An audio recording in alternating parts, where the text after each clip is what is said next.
Donc, comme nous l'avons vu sur notre deuxième carte, voici nos sentinelles. Elles sont bien disposées en triangle.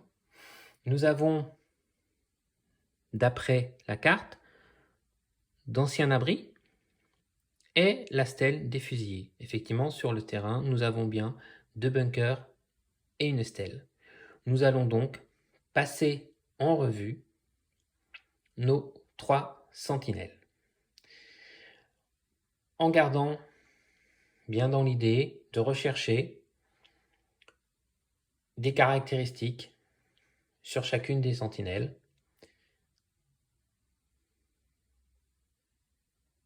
Voilà. Nous commençons le passage en revue des sentinelles par la stèle des fusillés.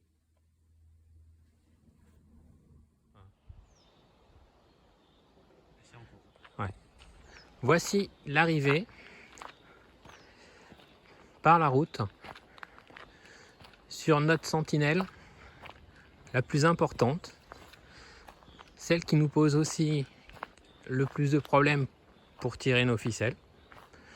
Donc vous pouvez voir qu'il y a un parking, un petit parking. Vous pouvez venir vous garer en voiture à quelques mètres de cette sentinelle.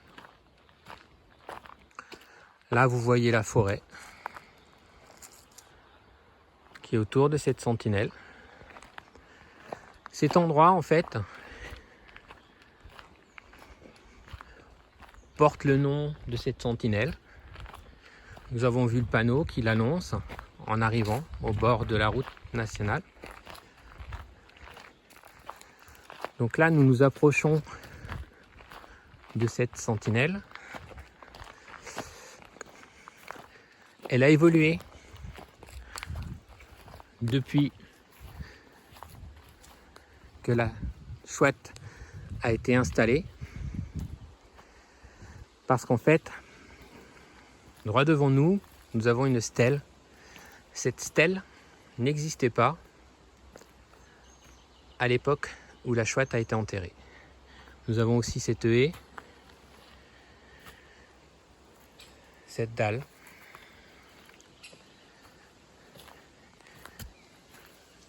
Derrière cette stèle, un drapeau dans un support. Ce support, comme vous pouvez le voir, a été, semble-t-il,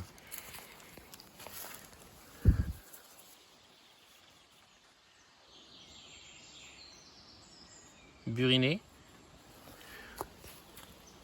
Je pense qu'il s'agit, puisqu'on peut le voir sur internet, de l'ancienne stèle qui a été effacée, mais qui a été laissée sur place, et on lui a adjoint le drapeau français.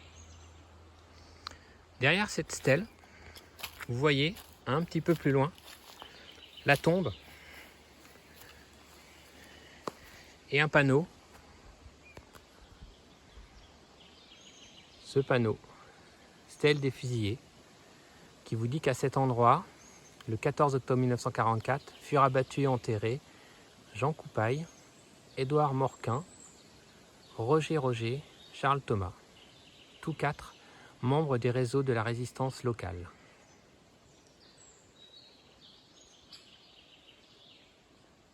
Voici la tombe où ils ont été retrouvés.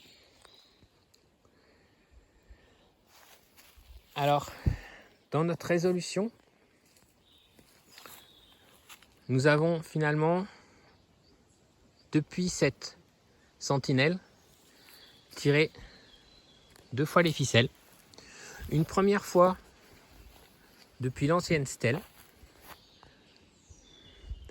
et la seconde fois en partant du bord, du milieu de la tombe, à peu près l'endroit que je vous montre ici.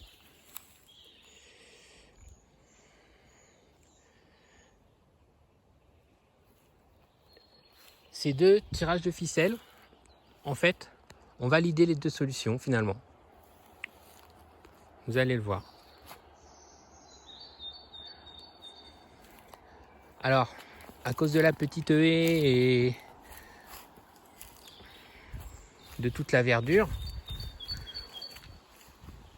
on ne voit pas vraiment les deux autres sentinelles. Par contre, elles sont bien là. En hiver, on les distingue très bien.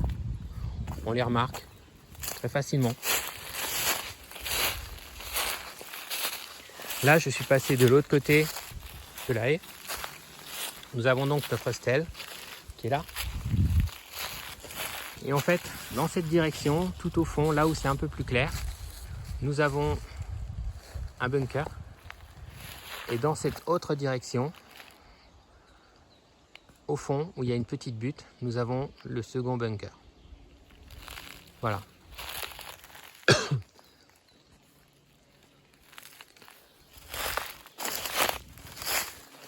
Nous allons maintenant nous diriger vers le premier bunker.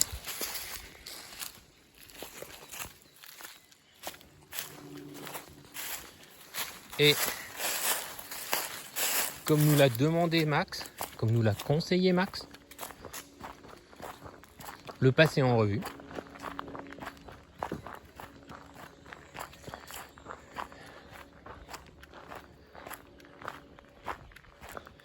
Alors ce premier bunker se trouve exactement à 8000 mesures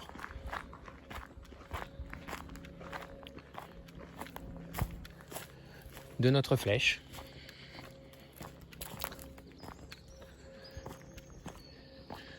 Donc ici, nous sommes en sous-bois.